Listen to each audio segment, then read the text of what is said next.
এখনো পাক রেঞ্জার্সের হাতে বন্দী বাঙালি জওয়ান পূর্ণম সাউ। কোথায় আছেন ঘরের ছেলে, কেমন আছেন?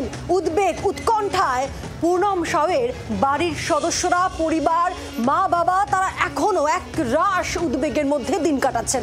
আর অন্যদিকে ভারতীয় জওয়ানকে মুক্তির বিষয় বিএসএফ ডিজির সঙ্গে কথা বলেন তৃণমূল সাংসদ কল্যাণ বন্দ্যোপাধ্যায়। ছেলে কোথায় আছে, কি অবস্থা আছে, আমার কাছে কিছু খবর নেই। ছেলে পাক রেঞ্জার্সের হাতে ধরা পড়ার পর কেটে গেছে 3 দিন।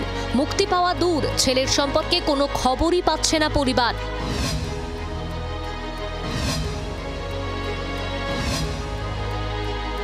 উদ্বেগ উৎকণ্ঠায় প্রতি মুহূর্ত কাটছে হুগলির দৃষ্টার বাসিন্দা বিএসএফ কনস্টেবল পূর্ণম কুমার সাউয়ের পরিজনদের।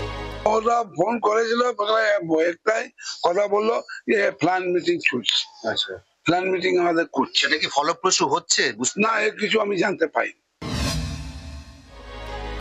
বুধবার কিষাণ গার্ড ডিউটি হিসেবে এক কৃষকের সঙ্গে কাঁটাতারের ওপারে গিয়ে পাক রেঞ্জার্সের হাতে বন্দী বাঙালি বিএসএফ জওয়ান। মঙ্গলবার কাশ্মীরের পেহেলগাঁওয়ে জঙ্গি হামলায় 27 জন নিরীহ পর্যটক প্রাণ হারান।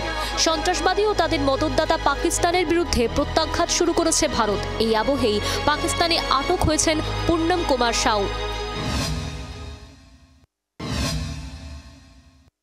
আমি এইটাই চাইছি প্রধানমন্ত্রী দেশের রাজনাথ সিং হমেশা আছে কি আমার ভাই তাড়াতাড়ি ঘরে চলে আসে, তারপরে দেশের সেবা করবে। ভারত সরকারের সমস্ত এজেন্সি এবং সব অফিসাররা তারা ট্রাইং হার্ড, মানে প্রচুর চেষ্টা করছে যাতে ওকে ফিরিয়ে আনা যায়। তো ওনারা আশা করছেন যে ওকে ফিরিয়ে আনতে পারবেন এবং একটু সময় লাগছে, হয়তো সময় লাগবে। বিএসএফ সূত্র খবর, সীমান্তে নজরদারির সময় এই ধরনের ঘটনা প্রায়ই ঘটে। ঘরের ছেলে দ্রুত ঘরে ফিরুক চাইছে গোটা দেশ। হুগলি থেকে বিধান সরকারের রিপোর্ট, জি 24 ঘন্টা।